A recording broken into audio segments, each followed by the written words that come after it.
Le Conseil des ministres s'est réuni en session ordinaire le jeudi 2 mai 2024 dans sa salle de délibération au palais de Koulouba sous la présidence du colonel Assimi Goïta, président de la transition chef de l'État. Après examen des points inscrits à l'ordre du jour, le Conseil a adopté des projets de texte et entendu des communications. Au chapitre des mesures législatives réglementaires sur le rapport du ministre de l'Économie et des Finances, le Conseil des ministres a adopté un projet de décret portant approbation du marché relatif aux travaux d'aménagement en 2x2 voies de la section Bamako-Koulouba-Kati. Plus de 60 à 68% du trafic passe par cette route, en rappelant que les frontières de la Mauritanie, du Sénégal, tout ceci passe par cette route. Donc nous avons constaté le nombre d'accidents, le nombre d'incidents qui arrivent sur la route Samek-Kati.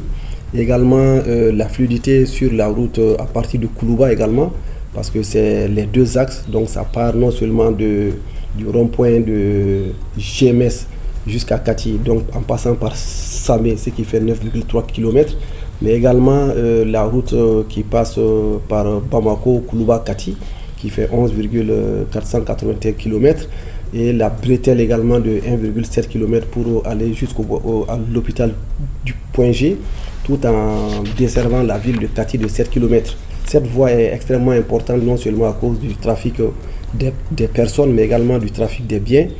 Et ça permet donc d'avoir 2x2 voies, également d'avoir une piste cyclable pour les motocyclistes. Le coût total est de 92 milliards de francs CFA et c'est l'entreprise COVEC qui est chargée de réaliser, parce que vous savez que pour quitter le jardin zoologique et monter à Koulouba, c'est pas du tout évident de pouvoir confier ce travail à n'importe quelle entreprise.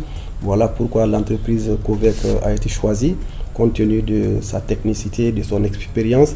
Et nous avons tenu à avoir un bureau d'études malien et étranger pour vraiment nous assurer de la qualité des services. Donc nous pensons que c'est un projet assez important qui va soulager non seulement l'ensemble des Maliens pour l'approvisionnement de la ville de Bamako, mais également tous les riverains pour faciliter leur déplacement et tout ce qui concerne les désagréments que l'état de la route actuelle cause.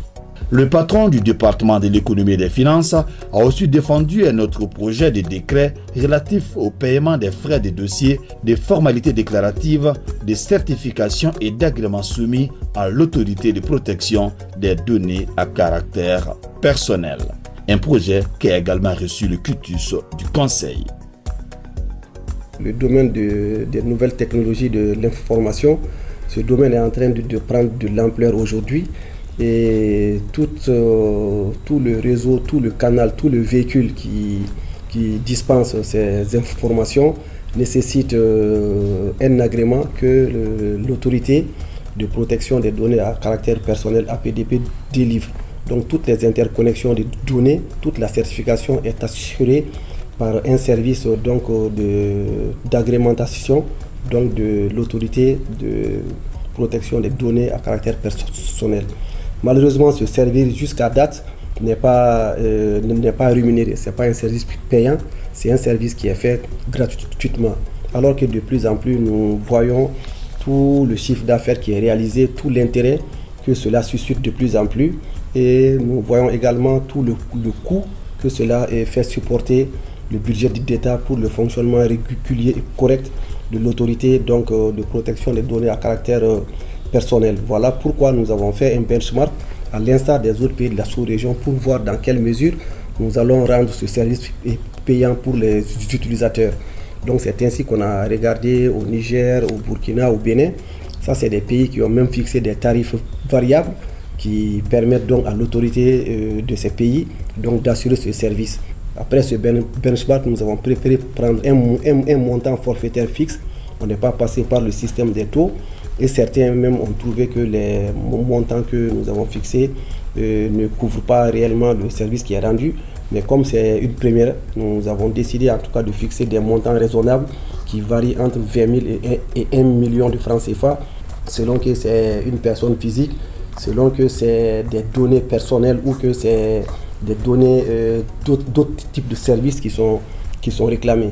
Au-delà de ça également, il faut rappeler que cela permettra au budget d'État d'engager en tout cas un chiffre d'affaires moyen variant entre 1 milliard et 8 milliards de francs CFA en fonction des demandes qui vont venir. Nous pensons que cela pourrait permettre donc à l'APDV de se renforcer et de pouvoir installer des antennes dans les régions afin de permettre d'assurer une meilleure couverture par ces services.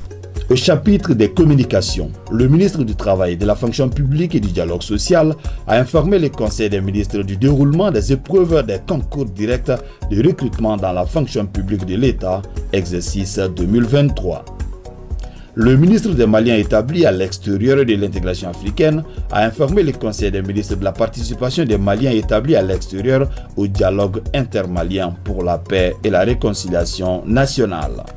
Le Conseil a été aussi informé de l'organisation de la Semaine nationale de l'intégration africaine prévue du 25 au 31 mai 2024.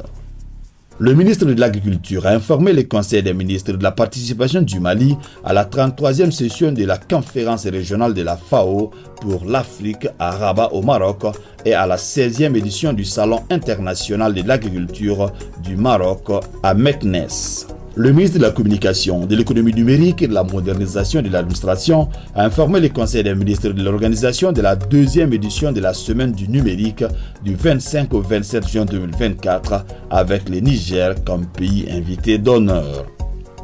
Le ministre des Affaires religieuses, du culte et des coutumes a informé le Conseil des ministres de la participation du Mali au sommet des consultations des savants musulmans du monde entier.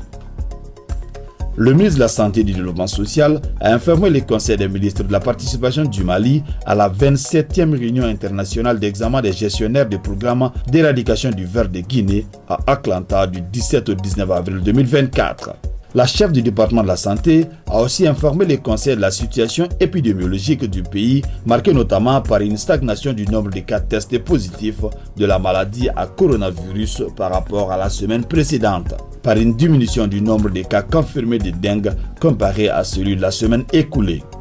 Le président de la transition, chef de l'État, a cependant appelé la population au respect strict des mesures de prévention et de lutte contre les maladies.